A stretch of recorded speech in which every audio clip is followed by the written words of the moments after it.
Welcome back. Today we're going to talk about the 14mm f2.8 from Fujifilm, a lens that was launched in September 2012, so almost a decade ago, and it was one of the first lenses for the newborn system from Fujifilm, the X system. Now, before we talk about the lens, let me tell you that I'm recording this video with a brand new lens, and I would like for you to guess what lens I'm using.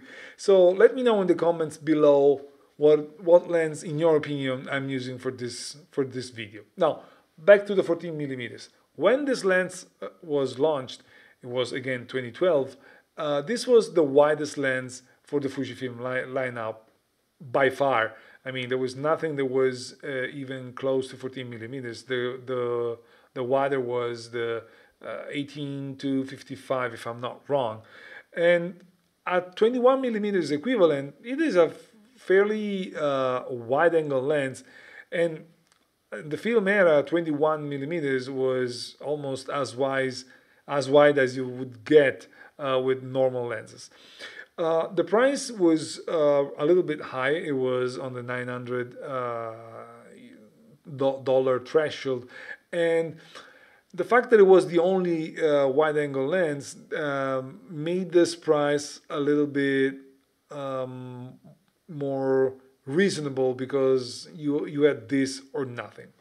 Over the years, though, as the X system Fujifilm lineup started to grow, other lenses were launched. The first one was the 10 to 24, which went a lot wider than this 14mm lens, and on top of that, it was a zoom lens. It was convenient, and it was with a more modern autofocusing system. After a while, the 16mm f1.4 was launched. So basically, this 14mm started to have some competition within the Fuji lineup. And don't forget the Zeiss 12mm that got launched later.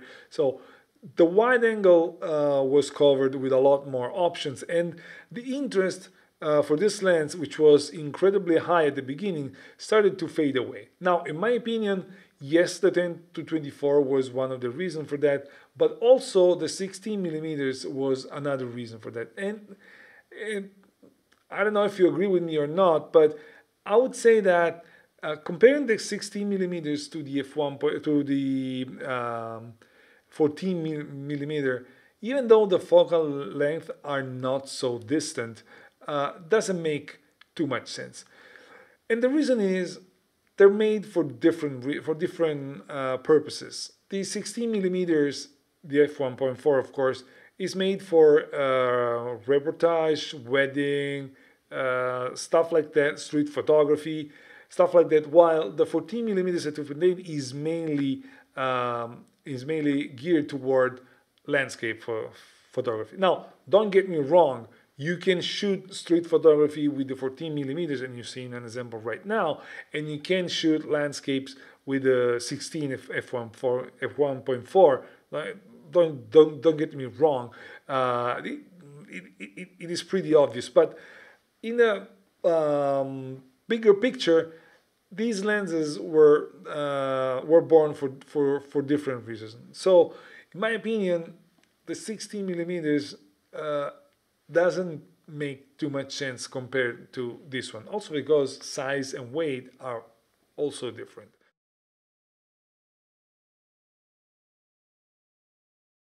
The build quality on this lens is really high. It was one of the initial lenses, and this means that it is 100% metal with a solid construction, even though it's not weather sealed, but we're going to talk about it later.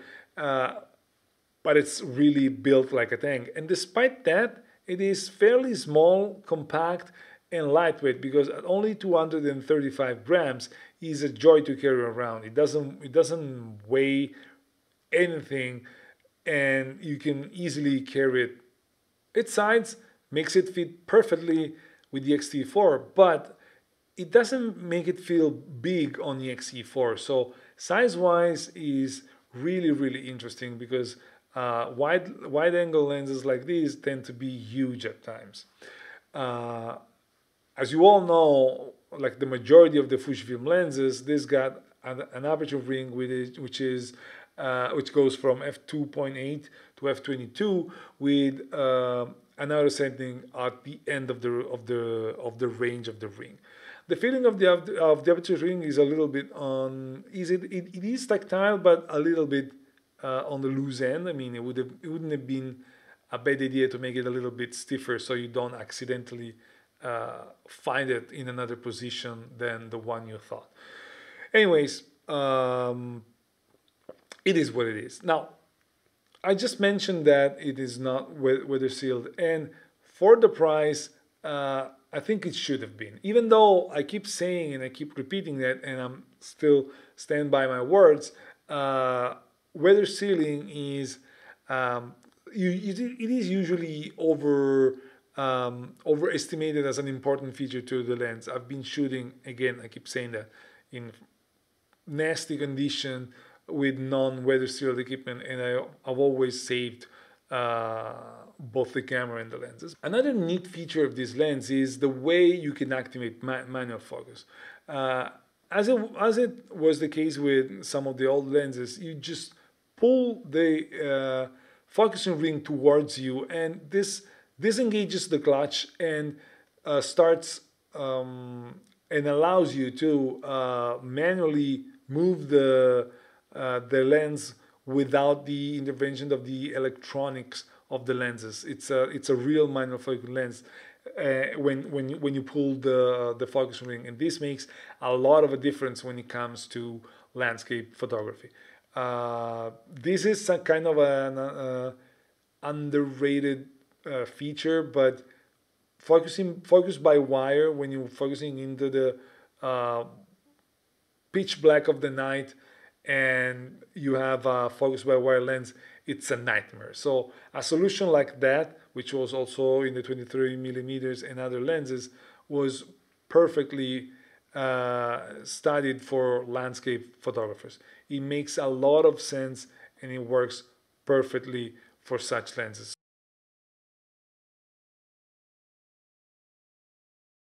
The autofocus on this lens, as I said, is pretty old. It is noisy. It is sometimes hunts a bit, maybe not a bit. It hunts despite the new firmwares on the XE4 and the XT4, and it's not the fastest that you've seen on a Fujifilm lens. Of course, we're talking about a lens that has a decade, and that's where it shows that it's old. But on the photography side of things, on such a wide angle lens, this is not a big deal, again, for photography, because you tend to use, probably you're going to use this lens mostly manual focus, or even if you're not, even if it hunts a little bit and it's not super fast, it doesn't affect the final product. You're going to get the result and you're going to get the picture anyways, especially because the depth of field is pretty extended with such a wide angle lens.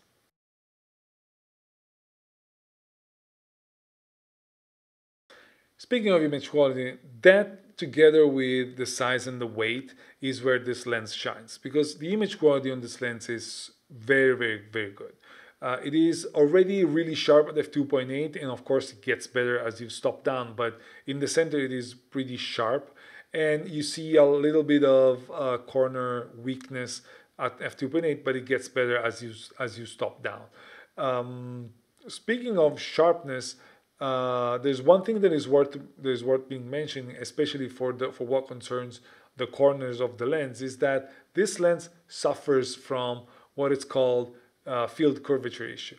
What does this mean? This means that in theory, this should be the focus plane in front of your lens. This is your lens, and in theory, this should be completely flat, and it shouldn't make a difference between the center of the lens or the corners. Now, when you suffer from field curvature, what this means is that the focusing plane is a little bit curved. So when you're focused in the center, it doesn't mean that you're focused in the corner. Does it make a lot of a difference? If you're shooting something really flat, really close, wide open, you will definitely see the issue. And let me show you right now. This is one shot at f2.8 focused in the center, and you're seeing the corners, they're really weak compared to the center. But if, without moving anything, if I focus directly on the corner, and you see in the picture now, then you see the difference. The corners are way better. They're not perfect, okay, but they're way better than the previous shot. And I didn't move the camera, I didn't do anything weird, I only focused on the corners. Now, if you're shooting something like that, you will see the issue. But the thing is, with a lens like this, which is normally used again for landscapes, your subject is usually far away and it's not flat.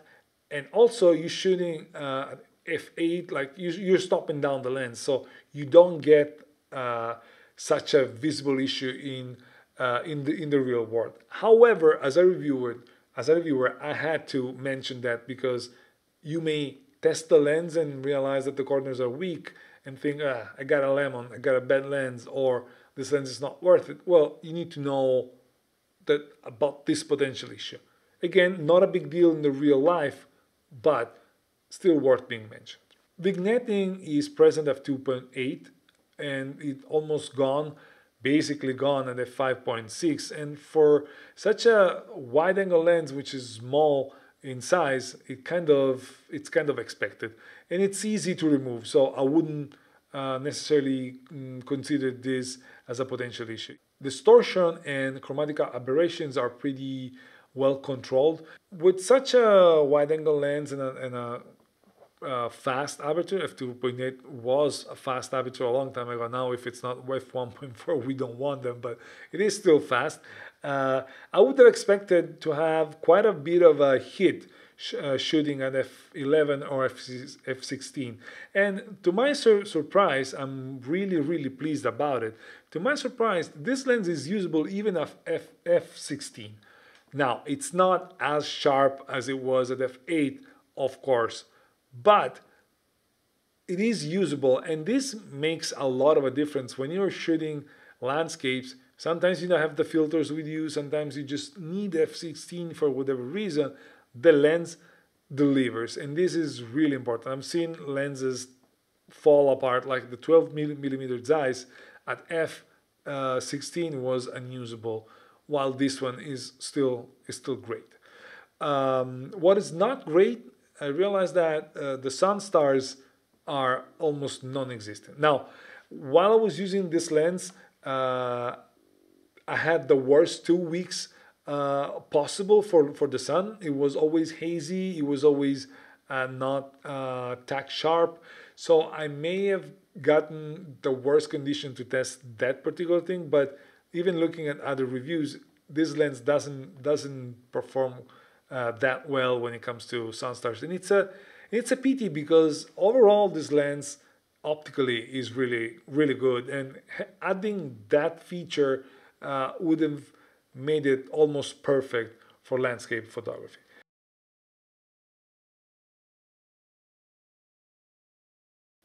Video wise, this lens was not made for video. Fujifilm at the time didn't have video in mind at all, and this lens has a noisy and jumpy autofocusing system. So if you're relying on the autofocusing for your videos, just this lens doesn't make it for you. I'm not saying it's a bad lens, because its optical qualities are confirmed. If it's great in photography, it is great in video optically. But unless you shoot manual focus every time, you will have quite a bad time trying to film with this lens. I used it, don't get me wrong, I also used it for a wedding, and the couple was really pleased with the final result. I am pleased as well. You're seeing some scenes right now, but in general, I would not recommend to plan to use this lens for video in general. If you have it for other purposes and you want to use it, by all means do it, but it's not your main video lens at all.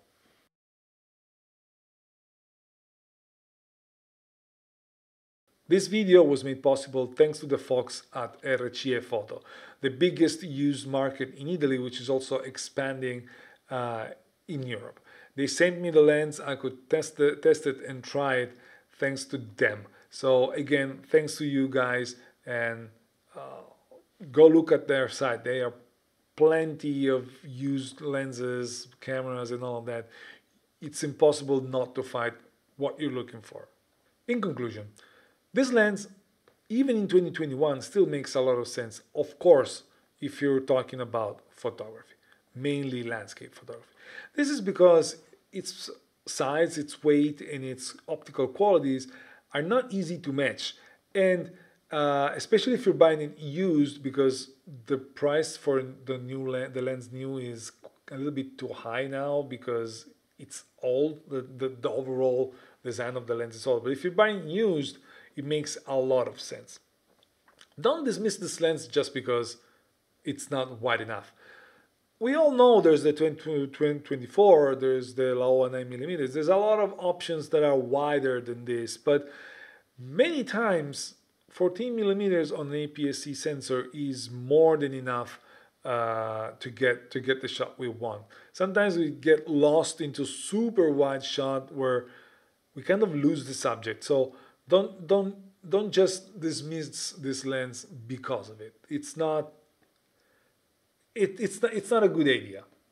If you don't plan on shooting videos, if you don't plan on having a hybrid lens that would serve you for a lot of purposes, this may very well be your wide angle of choice. If you like this video, smash that like button and share it. And if you want to see more of my videos, subscribe. It doesn't hurt you, it helps my channel, it helps me knowing that I'm going in the right direction. So just do it. Do it now. Don't forget about doing it.